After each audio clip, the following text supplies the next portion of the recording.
Isinagawa ang groundbreaking ceremony sa itatayong bagong multipurpose building sa Barangay Barrera, Cabanatuan City na pinangunahan ni Congressman J.V. Vergara at Cabanatuan City Mayor Micah Elizabeth R. Vergara. Idinaos ang nasabing aktibidad noong ika-3 ng Hulyo kung saan dumalo rin ang kinatawan ng barangay sa pangunguna ni Barangay Chairman Chris P. Carlos Jr. Kasama rin ang mga konsehales, mga gagawa ng proyekto at mga residente ng lugar na labis na nagpapasalamat sa bagong proyektong ito na ipinagkaloob ng national at local government unit sa kanilang lugar. Ang multipurpose building ay idinisenyo upang tumanggap ng iba't ibang functions at aktibidad, kadalasang pinagsasama-sama ang iba't ibang uri ng mga espasyo sa loob ng isang istruktura.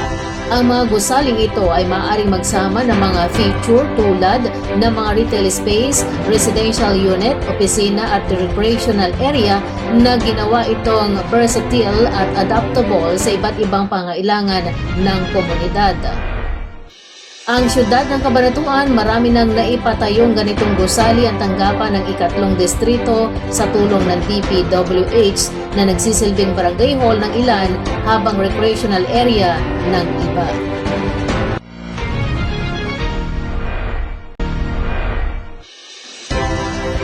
Idinaos ng Department of Public Works and Highways o DPWH Nueva Ecija 1st District Engineering Office o DEO ang taunang outreach program na gamit pang eskwela hatid ay saya sa Poblacion Sur Elementary School sa bayan ng Talavera noong July 3.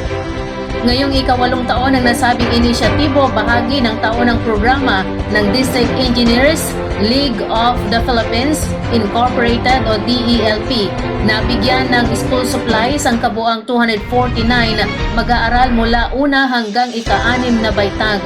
Kabilang sa mga ipinamigay ay mga kwaderno, pad paper, crayola, ballpen, lapis, ruler at iba pang pangunahing gamit sa pag-aaral.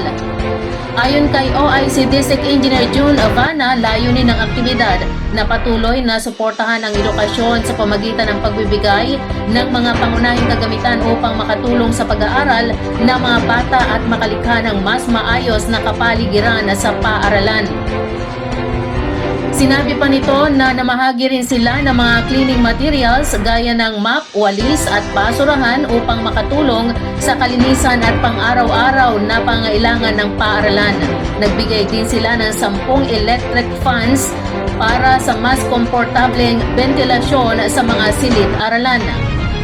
Aktibong nakiisa sa programa sina Vincent J. Sagon, Planning and Design Section Chief, at Fe Sumang, Quality Assurance Section Chief.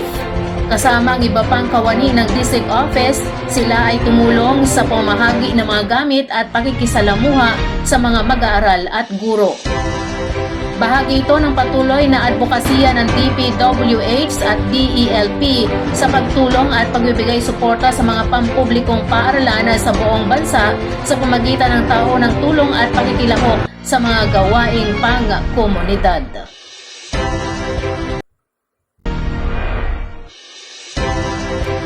Nagsagawa ng sunod-sunod na courtesy visit si Police Colonel Heril L. Bruno, Acting Provincial Director ng Nueva Ecija Police Provincial Office o NEPO, sa ilang pangunahing lokal na opisyal sa buong lalawigan bilang bahagi ng kanilang inisyatibong palakasin ng ugnayan sa pamahalaang lokal at mga sektor ng komunidad.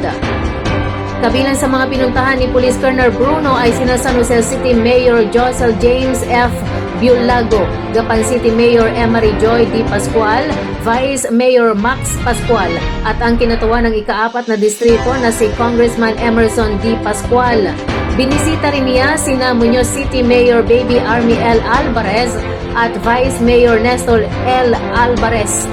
Santo Domingo Mayor Leonido D. L. De Guzman Jr., Zaragoza Mayor Lovelia Lali D. Belmonte Espiritu at Santa Rosa Mayor Christopher Aguilar. Bukod sa mga lokal na opisyal, nakapagpulong din si Police Colonel Bruno kay Brother Bebory M. Santos sa gapangasiwa ng Iglesia ni Cristo, San Jose City District bilang pagkilala sa papel ng mga faith-based institutions sa pagsusulong ng kapayapaan at kaayusan sa lalawigan. Ayon kay Police Colonel Bruno na ang mga courtesy visit na ito ay nagpapakita ng matibay na hangarin na palakasin ang pakipagtulungan sa mga leader ng pamahalaan at mga institusyong panrelihiyon para sa kapakanan ng komunidad. Sa patuloy na dialogo at pagtutulungan, nabubuo ang tiwala at pagkakaisa na mahalaga upang mapanatili ang ligtas at mapayapang Nueva Ecija.